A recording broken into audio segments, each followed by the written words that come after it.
that will keep me on my toes. Will she yell at me later too? Just keep in mind, ma'am. I totally got maned-hard by that. But so when I talk about lively and stylish writing, a lot of that is saying that it is the kind of writing that compels me to keep reading. And it's very much about reorienting yourself to being on the side of your readers. Sort of a rallying cry, right? Like, come to our side, come over here and remember what it looks like on the other end of this page. Because it's very easy to forget that, partially because writing is very, very hard. And it can be very agonizing, and we never quite know when it's finished. And so all of that unsettled bit about writing makes us feel like we are writers now. We have really dug into the hard stuff. But remembering that you're a reader and connecting with who your end readers are is always going to make your writing better. And I realize that I'm talking to academics and that your most proximal readers are not actually the public. They are peer reviewers. You are writing for those 3 people who probably are also specialists in your subfield.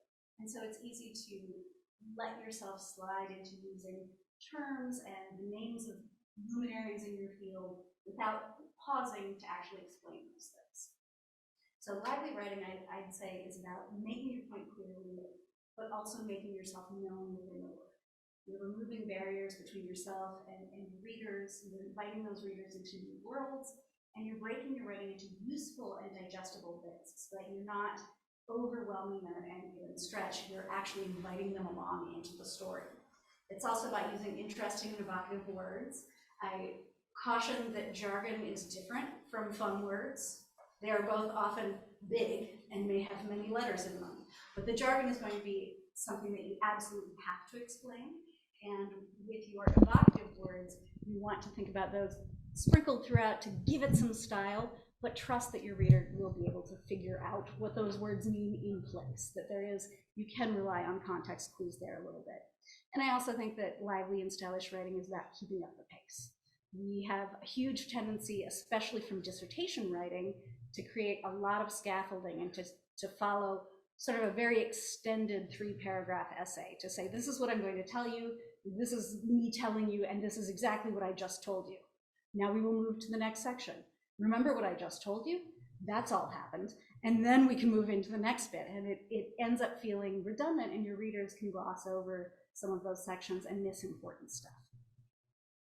So as far as what it is, this film, why it's rare, a lot of reasons there. There are sort of institutional and professional, oh, come on in. We like more writers. But none of this fun, lively stuff is inherent to academic writing at all. And it's mostly for the same reasons that Howard Becker wrote about in writing for social sciences. You know, there are institutional imperatives here. You have the reward systems that are set up to reward publications in certain journals and in certain styles that work for those journals. But it's also because we don't actually get taught writing in most cases. If you weren't a journalism or English major, no one probably actually critiqued your writing thoroughly throughout your graduate school training. This isn't a fault of programs or anything, but basically we end up relying on learning by osmosis, that you will simply read the journals and read the canon and you will go, that's what this is supposed to look like. And now I can take it and do Mad Libs. I can remove what they put in and just put in my argument there, and the pieces all go in these places, and I've done it. And even better than that is that all of the biggest names in your field, you're trying to imitate their writing, which is often inscrutable. I don't know that everybody is trying to hide behind obfuscation, but I do think that it does cover a lot of sins if you can write in ways that are so very dense and complex that your readers go, oh, I just must not be smart enough to get this, at least not smart enough yet. So therefore, this is even more brilliant than I thought. And if I could write slightly more like this, it will be more likely to be accepted. It will be more likely to get out there into the world. It will also be more likely to land with a bit of a thud, because the people who can read it are the several people who will probably ask to be peer reviewers on the piece, because they've got the specialty knowledge to actually untangle what you've written. So we get a lot of very sort of throat clearing and jargony writing, a lot of long literature reviews that sort of are there to prove that you've done the reading. They sort of say, I did my homework, look at me, here I am. But they may not mean much to your readers. And so even though your dissertation absolutely needs you to list every single article and every single book that has to do with your research, by the time you are writing for journals and maybe even trying to write things like op-eds and write outside of academic traditional outlets, you've lost a little bit of touch with how much of the background research you need to give, and it can actually start to look a little insecure, which makes your readers not trust you as much. If they feel like, oh, they're really trying to prove it to me here, they may not be as likely to get on board with your argument. And frankly, academic writing is all persuasive writing. Think about how many times you've written, in this paper, I argue. Yeah, so then you're actually going to need to make an argument. You're going to need to lay out your case. You're going to need to prove yourself. And if you're doing that simply by a literature review, you've used up some of the valuable space you have for making great new insights. I totally understand that these are all the conventions of the field, but they can be off-putting to readers who may not be specialists. And if we really want to make impact with our work, we do need to write beyond those reviewers. Replication will get you pretty far in your field, and it's rewarded a lot. We see that everywhere, and we know that those big name ASR articles and things like that are going to get you further and further in your field. But it's also going to result in the fact that you are neglecting wordcraft, and it's sort of ends up being like, well, no wonder people think that sociology, as the customs guy told me yesterday, is really, really boring. Yeah. He asked me about why I was here, and I told him, and he sort of looked at me like, well, that sounds terrible. It's like, I get that. And then I tried to make the case. I was like, but it's my job to make sure it isn't boring. He's like, oh, ma'am, you've got a tin cup and you're trying to bail out a boat. Good luck to you. But we don't want to neglect wordcraft. We don't want to neglect story, because frankly, social sciences shouldn't be boring. They are fascinating. Who among us isn't incredibly curious about the other people in the world? We want to know what people think about. We want to know what happens inside people's homes and inside their communities. But most people aren't equipped to go out and start asking those questions to everyone they see. You're researchers. You're going to do some of that asking for them, so why not give them the answers? And let your research participants really speak through you there. Satisfying that curiosity is such a great thing. I mean, every book or paper I've ever edited, I've been really interested in. And part of it is because I talk to authors first and tell them, why don't you just sit down and tell me what you're writing about? And generally, every meeting I have with an author, I ask a variation of that question. At some point, it's just, so Andy, what are you working on?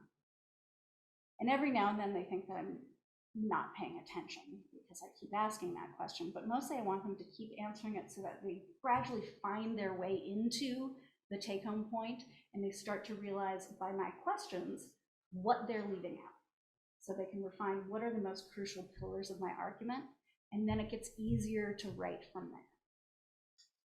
This idea that sociology is boring will always sort of offend me, but it is true that when you strip away the stories and the people, you're just left with all the fiber. I mean, it's you know, a lot to chew on, but it may turn us off instinctively. I do think, too, it is very important for me to keep telling you that I understand that this kind of writing is risky. And it's risky for quite a few reasons. In academia, clear and concise and engaging writing is a pretty radical act. It upends some of the conventions of your profession. We know that your publications are key to your advancement and your job security, and so following the path of replication is one of the straightest lines toward getting publications out there. But the other thing is that by being clear and by being lively and putting yourself in the work, you really are opening yourself up to new lines of critique. Because now it's not just your peer reviewers who actually have a chance to understand and talk to you about what you wrote. It should be that everyone can read it, understand what you said, and go, oh, I don't like that. And it's rude, sure, but it does teach you more about how persuasive your writing has been. And maybe you'll be incredibly persuasive and lay out your beautiful argument, and they will disagree. But that's a pretty honest conversation you get to have, and you can learn from that. When they simply go, I didn't really get it, so I'm just going to tell them I really liked it, and then it'd be a great contribution to the literature, and I can move on. You don't actually get a chance to have a conversation about it and learn more about what people want to know more in your work. So you're missing out on a little bit of a chance to extend your imagination here. But it is scary stuff.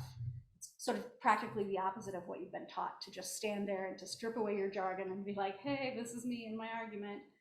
Please like me, because you've given them a chance.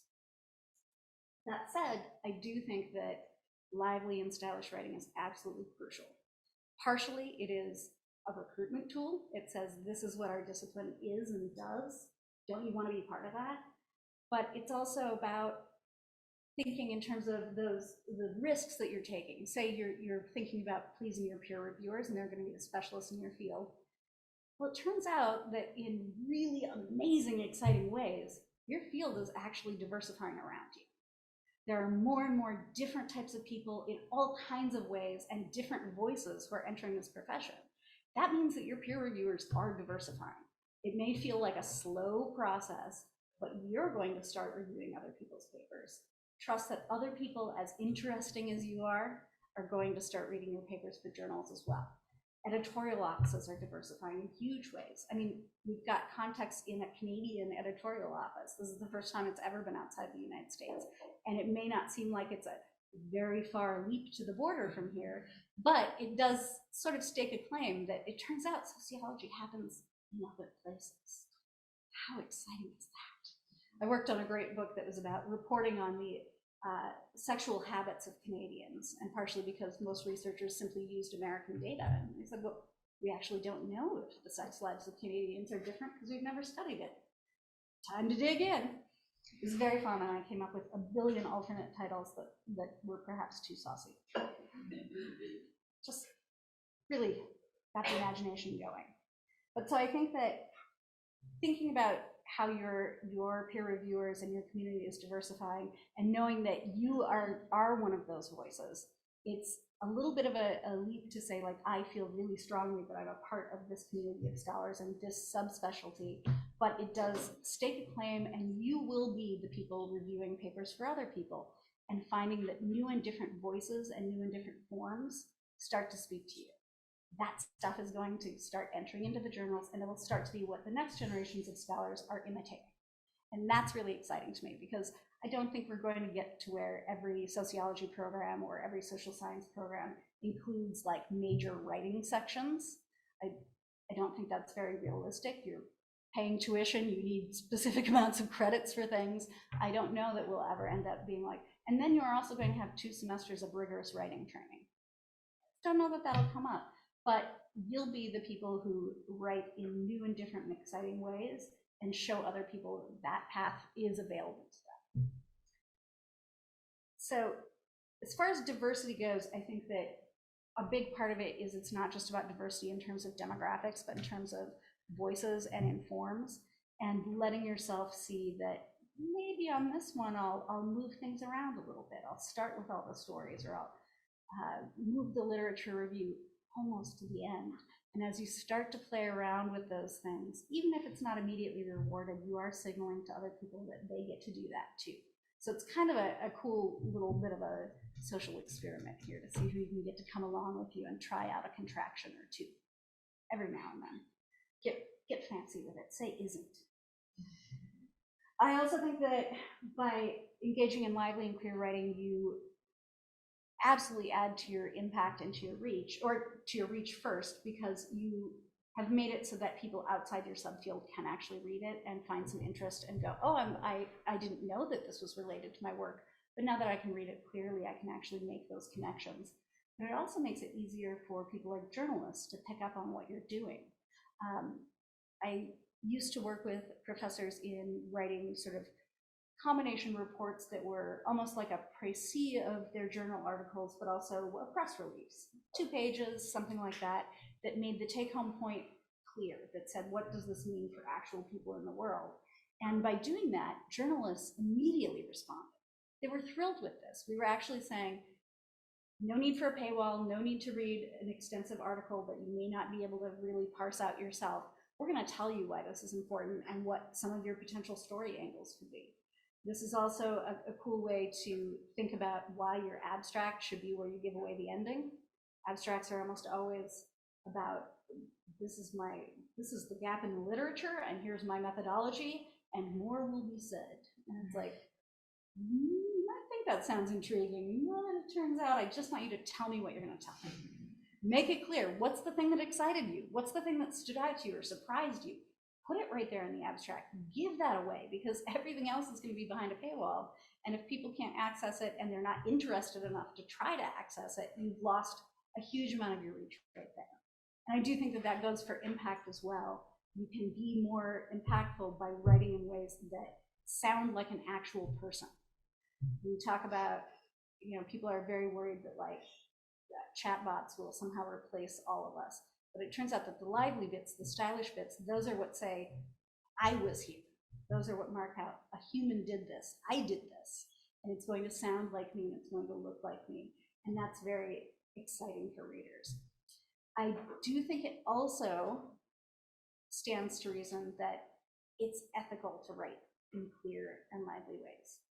It is not trying to hide anything under a bushel. You are being very plain about what you mean.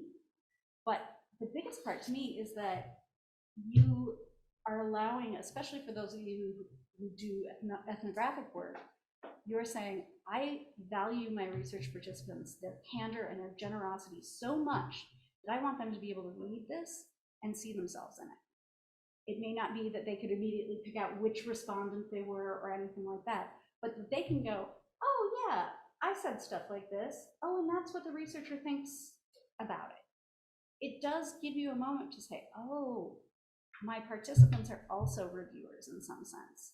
They absolutely need to be able to find themselves in your work. And I find it very disheartening to think how often people who contribute to research in this way end up as a side note, thank you. Like, hey, I really appreciate all the people who gave me their time here.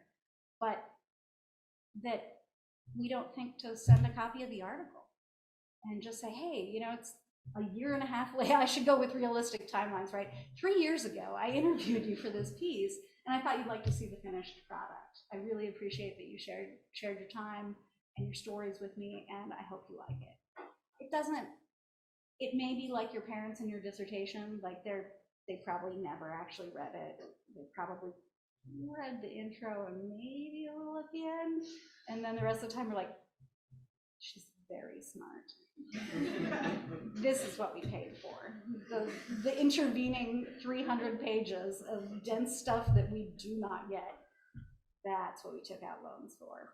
So that's exciting stuff, but I do think that it's a big sticking point for me that I believe that what you write should be readable to the people that you're writing about.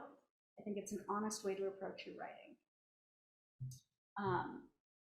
Yeah.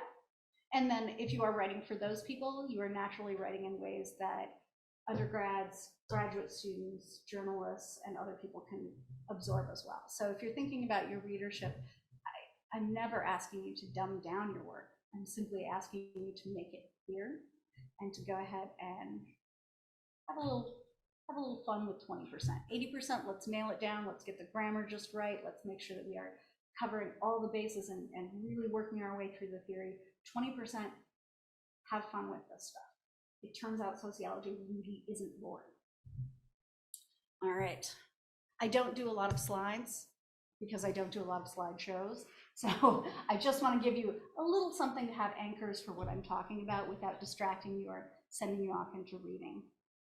As far as habits of the stylish writer, I think that it is hard to say, I can just sit down and teach you how to do this. It's going to be so enlightening, and an hour from now you'll walk out of here and be armed with all the tools you need to be a spectacular writer. But I think as far as just the habits you need to build, everyone will tell you the habit you need to build is writing. Just sit down and write. Write. But if you're writing in the exact same ways every time and you're writing with the exact same frustrations every time, you're not actually getting better at writing.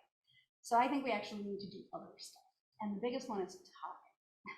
I need you to start talking to anyone who will give you the time of day about what you're doing. When people say, "How was your day?" Like, "Oh, good, I was working on a paper today." Go ahead and launch into the next 2 sentences. Don't even give them time to push back and be like, "Oh, a paper." Yeah. Go ahead and say what your paper is about. As you start having those conversations with people like your wonderful auntie, or the great person who cuts your hair, or your office mate, when you start talking to them about your research, again, you start finding your way into those shorter and pickier ways of explaining what you're writing about, and you remind yourself what you're writing about. Because we all know that 20 pages into your like deep writing retreat, you've probably almost forgotten what it is you meant to say. And so I want you to take the time to talk to anyone you can about this work. It helps you really work through what you're trying to write, and it particularly helps you work through what the natural organization of what you're trying to write is. Because as you talk to those very, very smart but non-specialist people, they're going to ask you questions. A lot of times there will be things like, "Wait, who? What? Who's that guy?" And that's going to clue you in that something is missing here. And if it is something that is not crucial, no problem. Then you just leave that sentence out next time you talk about it. But if that point really does hit with you, go and look at your paper and check that you actually cover that. Who is that guy? What does he say? Observing is super important, and it's not just about being observant in terms of what your own habits are, or observant about what your field looks like. It's more about starting at the research period before you're ever sitting down to write anything, and making sure that you've armed yourself with as much information as possible. So I'm asking you to, when you are doing interviews, when you're out and doing research, when you take field notes, when you do all those things, to be really thoughtful about your future self and be like, what will they need when it comes time to writing this out? If they want to write in lively ways that honor the people in this story, what do they need to know to do that? And so it means having a pretty affective approach to your field notes, taking the time to note how people say things, what their demeanor is. Of course, this is all your perception, and I'm not asking you to, when you come down to writing it out, to put words in anybody's mouth, but to give yourself information so that you know that instead of saying, "She said I didn't like the way he looked at me," you could point out maybe this particular person leaned in close as if they were counting on the anonymity provided by the sound of the loud espresso machine in the cafe. But they made direct eye contact and said, "I didn't like the way he looked at me." Okay, now I have a little bit more information about what that person, how they've presented themselves, and how that sentence was said, and it's more evocative, and you are getting more data here. So I would absolutely go ahead and enrich your field notes. Becker says that you're signaling a certain confidence when you are willing to be plain with readers and to say, if you were in the same place I was, if you met the same people I did, you have the same background as me, you'd come to the same conclusion. It's a really confident way of writing to share your experiences as a researcher and even as a writer, and tell people, like, you could do this too. Here's everything I saw. Here's all my evidence. Don't you come to a similar conclusion? That's kind of a fun, confident way to approach it that readers really do respond to. So I'm saying that this aspect of lively writing starts way back in your research, and it also is another way of, for me, that ethical piece of really responding to your participants and really letting them be part of the research. If you are actually paying careful attention, not just to the words in a transcript, but to the experience of interviewing, to the experience of interacting with people, to the experience of collecting their stories and sitting there and asking clarifying questions, the more that you can bring that stuff in, the more your reader has a chance to say, "Oh, I see, I can follow what you studied and what you found, and I agree. That's really exciting stuff." You capture just so much information, it'll help you so much in your later research. I have one author that I've worked with who, she keeps a spreadsheet that has, it's locked to high heaven, please know that, but it has the person's name, the pseudonym, their demographic information, and then just impressions.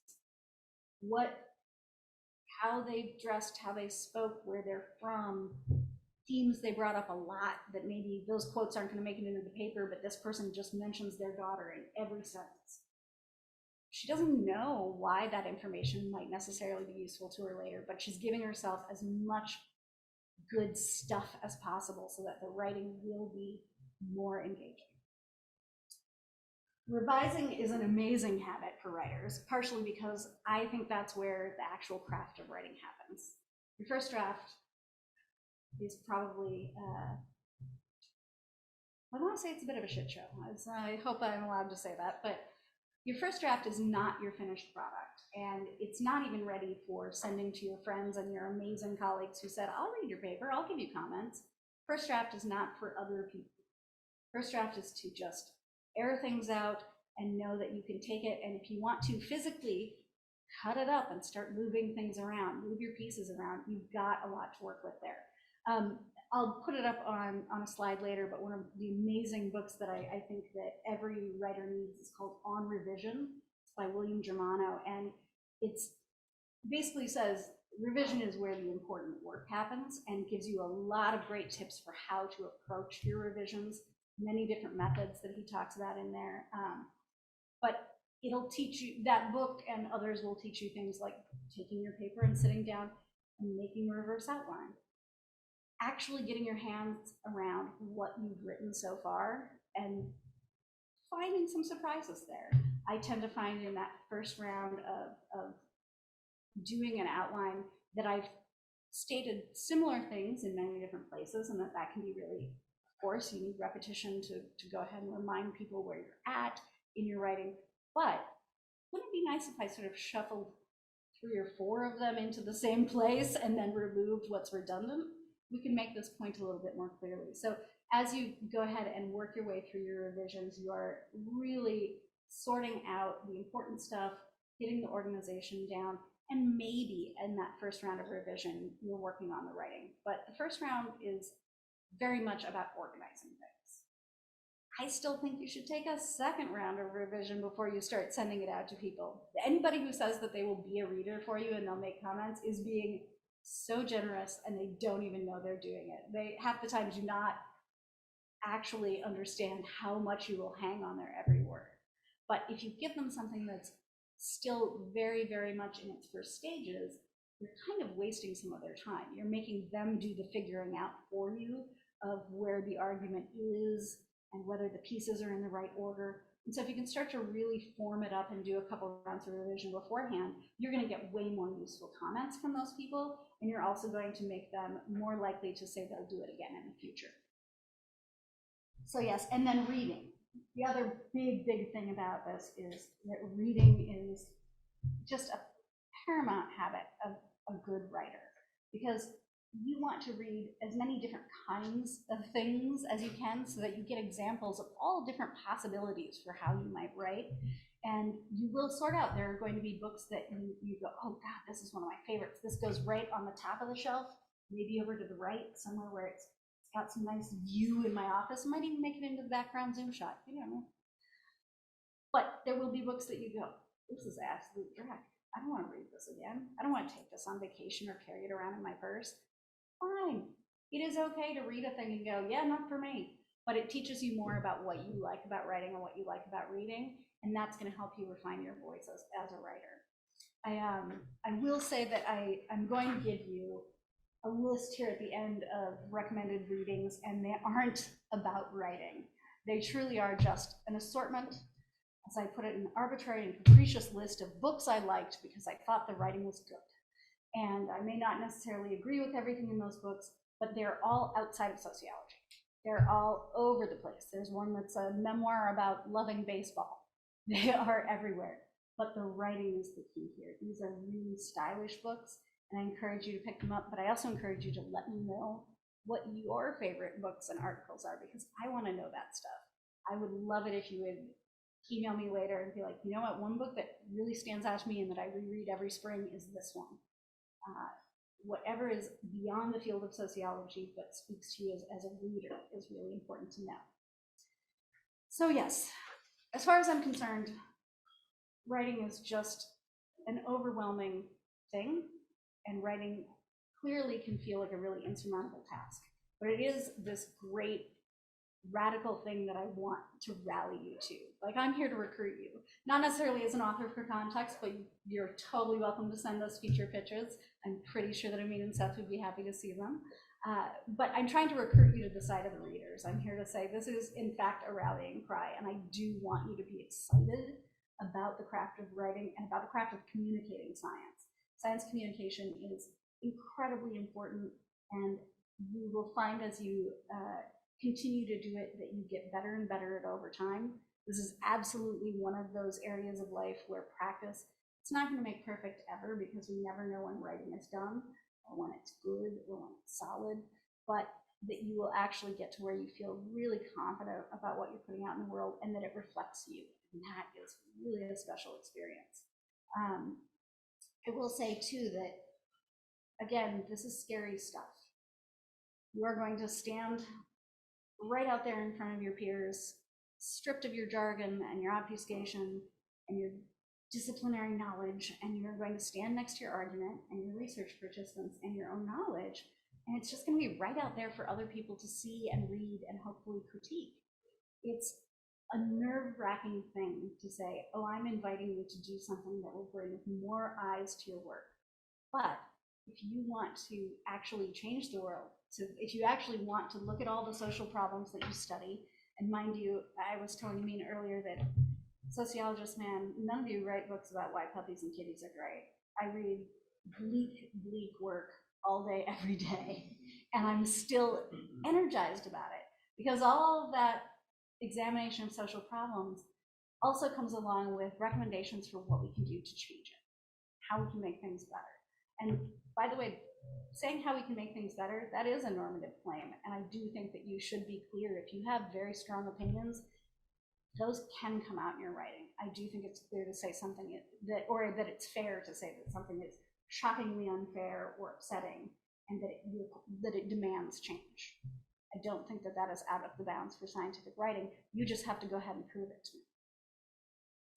Yeah, it also means that you, writing in a lively and stylish way means that you are letting your findings be understood and enjoyed and used.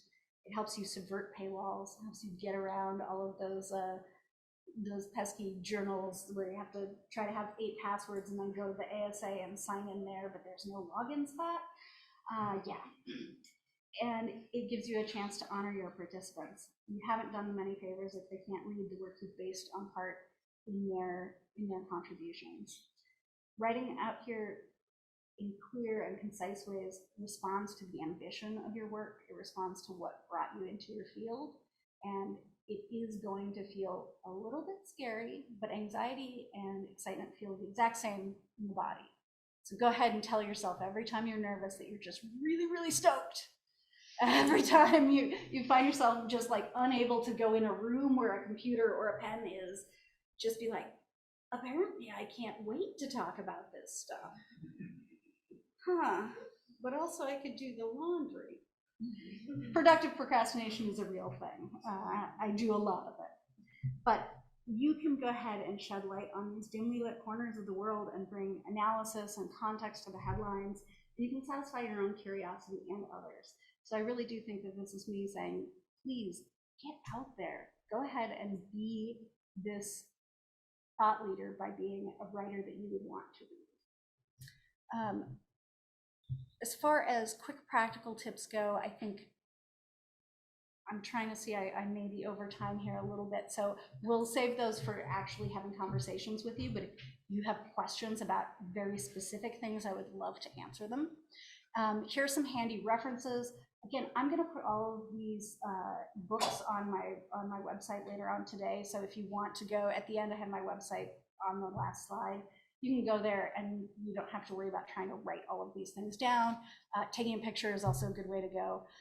The newest one on here was introduced to me by Amin, is Helen Sword's Stylish Academic Writing. And that book, it seems like every page I turn to is something that I'm like, yes, absolutely. If I were a person who did a lot of writing in margins, it would just be like a lot of exclamation points, like underline, double underline. I really, I feel like I've found a kin in that book. And that's the way I felt about On Revision as well. It was just such a great reference. It has so much of the advice that I give writers in it. I really love that book. Howard Becker, it's a classic. It's a classic for a reason. About the only place we depart is that I think that metaphor is a hugely important part of scientific writing, and I think you should get rid of most of the superfluous ones, but that a really good, well-turned metaphor is in fact how we do things like make theory explicable to our readers. So go ahead and use your metaphors. Just make sure they carry on more than one axis. It should at least carry through 2 to 3 sentences. Choose the Right Word is an excellent book. It's a bit of a thesaurus, but it also contains essays by just incredible writers throughout that talk about why they choose specific words and the nuances of words. It'll even give you, on some words, it'll give you a scale of this is the most negative way of putting this is the most positive way of putting this, and then in between are the gradients. Very, very helpful stuff. And the Oxford Writers Thesaurus. And now, like I said, arbitrary and capricious selection of books that I just really love. For me, books have seasons, so it's spring, and I will point out that a couple of the ones that I really like for spring are Fire Monks, Zen Mind Meets Wildfire. This is literally a book about monks fighting fires, but it also explains the general tenets of Buddhism, what living in a Buddhist community looks like, what land management looks like, and it's just really a wonderful one. I also think that in this particular season, the second one here, A Place of My Own, The Architecture of Daydreams. This is a Michael Pollan book that I'm not sure anybody but me read, but it is actually about his ambition to build himself a writing hut. But suddenly it goes into, again, architecture and land use and our conceptions of ourselves as writers and what we want to communicate. It's a really broad and spacious book that I love very much. And let's see if there's one on this last page that I really wanted to bring out. I told you, arbitrary and capricious. These are literally the books I could think of in the moment that I was like, oh, but you know what else you should read? You know what else does a great job of this? I'll do the last one, A Short History of Nearly Everything by Bill Bryson. That is one of the most densely scientific books I've ever read, and it's enormously funny. I realize that sounds like it should not be able to happen, but it really does, and I think that book is a great sort of history of scientific thought. So please do give that a look. And then if you want to talk to me, if you just have burning writerly questions that you think of later, this is a great spot to go ahead and send me an email and let me know. And as I put these notes up on my website later on, absolutely comment and let me know what books I need to read next. I may have a giant stack of unread books like probably everybody in here does. It's just a beautiful like encapsulation of your hope to see the books that you've selected to go, oh God, I actually do really love reading, and one of these days I will read for pleasure. And I'm here to tell you that reading for pleasure is your work. It really is. We want you to find what pleases you about reading so that you can go ahead and write the kind of work that engages other people. I will leave it there, ready for 1,000 questions. I hope that you have some. And if people online have questions too, I hope that they're able to share those through Zoom. Excellent. So yeah, thank you.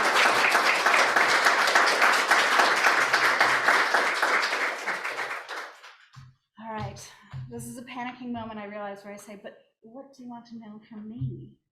And it is okay for you to say, I'm good, you just threw a lot at me. Anyone? Are there any questions from online? Okay, excellent. Yes, hello. Hi. Do you mind telling me your name and what you study? My name is Lindsay Richardson. Hi, Lindsay. Hi, Letta. I'm very excited to meet you. Likewise. And I study. Oh, yeah. One of the things that I struggle in both my own writing and in teaching writing to students is. I'd like to applaud you for that, by the way. The concretization of what stylish writing is. So we know that it's pithy, we know that it gets rid of jargon and obfuscation, we know that it makes judicious use of metaphor. But if you had to say, this is what it is,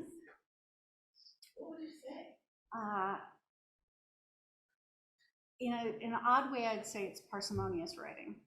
I was talking earlier to Catherine about there's a saying that I've sanitized slightly, but that good writing should be like a good pair of shorts, long enough to cover the business at hand, but short enough to keep things interesting. And I'm quite certain that a lot of things are better for being half as long, or they're like twice as good for getting shorter. So I would say look for concise first. Before you can start really thinking about pithy and exciting verbs and things like that, action words all over the place. By the way, just a side note, past tense and passive voice are different things. Please ask me about that if you need. You are absolutely allowed to use past tense everywhere you need to. Every now and then I get a manuscript where they've tried really hard to write around using like she said and that sort of thing. I'm like, oh no. It's that we want to know who said it. It's not that we're worried about whether they said it in the past. But I think that if you start with going for concision, you ask people to go ahead and start distilling down their work to what absolutely has to be said, you're already half the way to stylish writing, because you've gone ahead and made things plain. And talking about your writing will be a really big part in that, but so will going ahead and writing your abstract after you wrote the paper, and then seeing how much shorter you can make it. I play a little game with myself sometimes, because I also am a copywriter and I write for a stand-up comedy record label. And I have to write descriptions of funny things in ways that are funny and invite other people to listen to them, but without giving away any punchlines. It's a weird row to hoe. And so I have to write one version that can be no longer than 2,000 characters, or 2,000 words, I'm sorry. Then I need to write a version that goes on AMG and Amazon that's about 500 words. But I also have to do one that's under 240 characters and one that's under 150 characters. So I keep having to chip myself down to just the point. And I think anytime you can encourage people to play with their writing that way, you are going to get down to the concise bits, and then you get to go ahead and start having all the fun. Honestly, adverbs, adjectives, get in there. I love it. My husband is not an adverb guy, but he uses lively verbs, so I'll forget it. Did I answer your question all right? Absolutely. A little bit? Okay. Excellent. Anyone else? Yes, hi. Hi, thanks. This is fantastic. Oh, yeah. My name is Beth Hirsch. I study work in organizations. Excellent. And I do quantitative research. And I'm curious about your perspective on writing lively articles when you're working with statistical data. I mean, most of your references in the talk were about writing up interviews or giving voice to subjects through field notes and so on. I'm curious about your perspective on how to write lively quantitative research. Well, keep in mind that that numbers themselves tell stories and are, in fact, I, like a lot of people, find that the idea of splitting quantitative and qualitative into these very separate silos is really sort of disheartening, because you are trying to use your numbers to tell a story the same way you would use a research respondent to tell a story. It's all data. And so I think that to the extent that you can actually explain what your numbers mean, that sort of thing is very important. And you want to contextualize them the same way you would a person. So as you're going through and presenting your statistics, you can actually step back and say things like, and what we're seeing here is this, and go ahead and start to tell the story those numbers give to you. I also think that to the extent that you can do, it depends on how heavily statistical your work is. I mean, a lot of times we do need to include lengthy, even just huge equations need to go in. And so, some of those conventions where you have to list the entire equation and then you say where H sub I means this and this and this, go ahead and let some of the, go ahead and treat that as a grammatical unit, and let your understand that most people aren't going to parse that out word by word by word. So you need to give them the information in case they wanted to do that, but then you get to go ahead and explain what's going on there. And that's the part where you get to be a little bit more stylish. So it is a question of realizing that even in quantitative work, the author can be very, very present, and you're there as the guide. Great, thanks. This is a bit of a follow-up, but maybe a request. Are any of the works that you listed good examples for good writing around statistical or quantitative I would say the one that stands out to me, and it may be just a little tangential to that, is Stephen Johnson's The Ghost Map.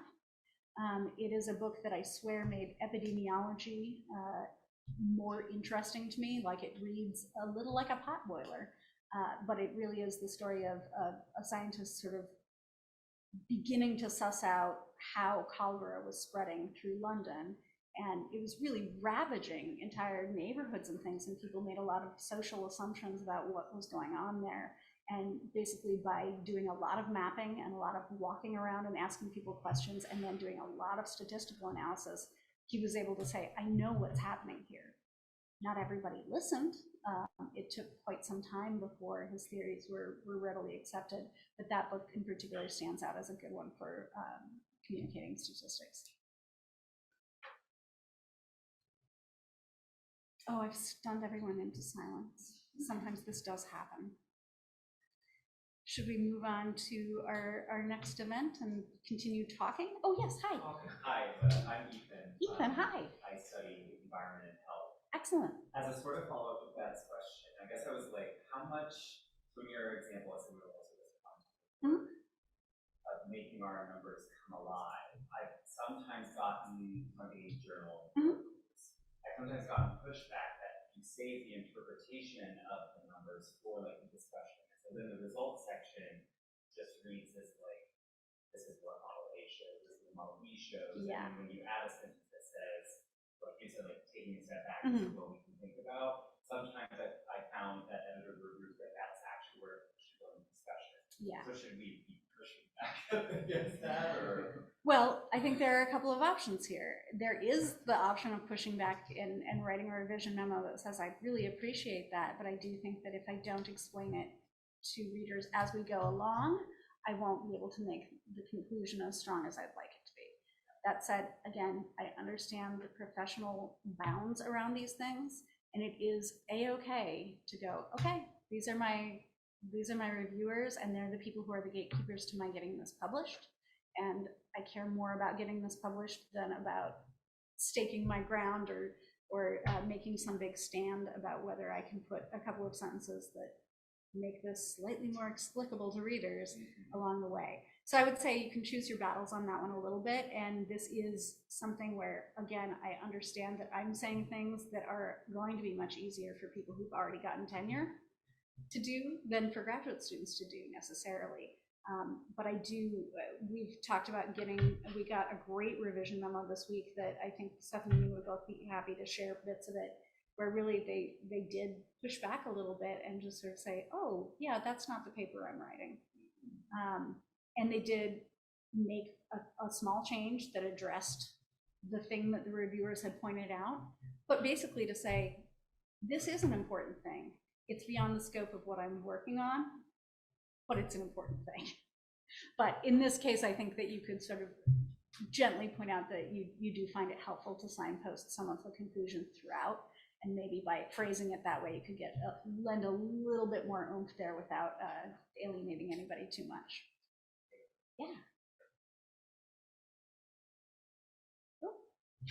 Catherine and. Go ahead. My name is Ija. I'm a PhD student and I study ethnicity and platform economy. Okay.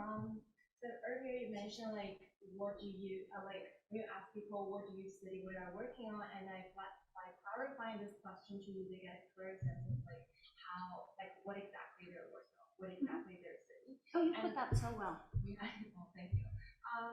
And then I'm wondering, like, for my case, I always struggle with the broad of the argument. I sometimes bring a lot of the elements in my project, and sometimes it goes so broad that I feel I can't grasp it. But they're all interesting threads that you want to pursue, and there are just so many elements that you have to describe your context, and then you feel like you just don't have enough space. Whether it's like 8,000 or like 1,000, like for shorter pieces. And wondering like if you have any practical questions that you think like writers can ask themselves to get a clear sense of like what exactly they're working on and help them to cognitively formulate the essence of the argument. So I do think that the process of reverse outlining is a huge one, where you go through the paper you've written and just without paying attention to what the sections say or anything. You could just write in the margins what each paragraph is about. As you start doing that, it gives you a sense of what you've actually got, and that can just on its own point out some bits that feel a little unlike the others. That say like, oh, this really does feel tangential here. But keep in mind, that just tells you where your next paper is. That stuff that you have to cut out to make it into word counts or to make sure that you've actually honed in on your argument, all of that is really important. And I think that keeping folders upon folders of the work that you've had to cut out is really important because it's going to give you so many good ideas for the next thing. So just keep in mind that it's never the be all end all. The paper that you are writing is not the only paper that ever will be written on this topic. And it's not the only paper you'll ever write on this topic. And so you can say, I'm going to leave that for another time. And if it feels good to you, you can even say that in the paper. But there are lots of interesting ways we could go here. I would love to talk more about this and this and this. That's for another paper. Does that help? Okay. So I thought this was very interesting. It's made me, so there's a lot of focus obviously on the article, the research article is so important. Sure. But it did make me think that sometimes writing a variety of different things actually like flexes different skills, right? So for example, I wrote a textbook, and that's like, I have to, you have jazz hands about things that are in your area, and then some things for intro sociology, some things that are like further outside. Absolutely. But when you write like an encyclopedia entry, there's like no space, so you just like say things and you don't cite it all. There's no space, right? So, and that's a weird thing. Or a grant where you have to appeal to people who are maybe not even sociologists. So I wonder if you could say something about the ways that engaging in different kinds of writing, like writing for something like context, where you have to be, appeal to a different audience, how important that is to sort of flexing your muscles as a writer. Oh, absolutely, because you're showing yourself that your argument is malleable. It can take lots of different forms. There isn't a specific one way to write anything. And so I think that if you challenge yourself to write for different styles of outlets in particular, so like you said, go ahead and, even though we know that when it comes to your tenure and your yearly reviews, that an encyclopedia entry isn't going to count for much, it's worthwhile to do it because it lets you practice. And so it lets you take different forms.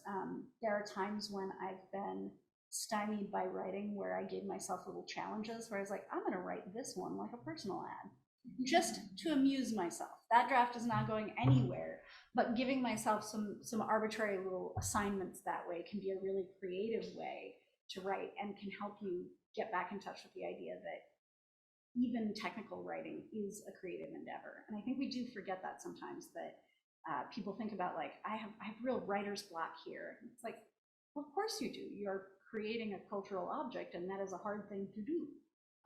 And there are many, many ways to do it, and you've had to select one.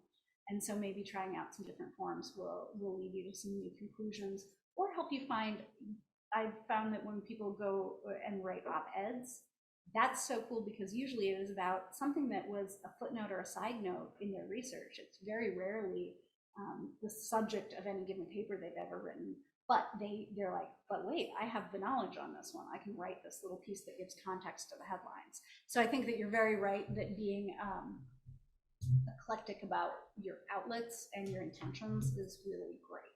And it can be a good exercise to, as you go ahead and talk to different people about your work, to think about, who am I missing? Have I talked to an undergrad? Have I talked to a journalist? Have I talked to somebody who has no interest in sociology at all? But to go ahead and try to see what it takes to win over those different audiences can really be instructive. I think you're absolutely right. And I like the idea that context is all about the jazz hands. You guys, we have pictures. It's big stuff. I think last question. Or we can adjourn to lunch and talk more about it there.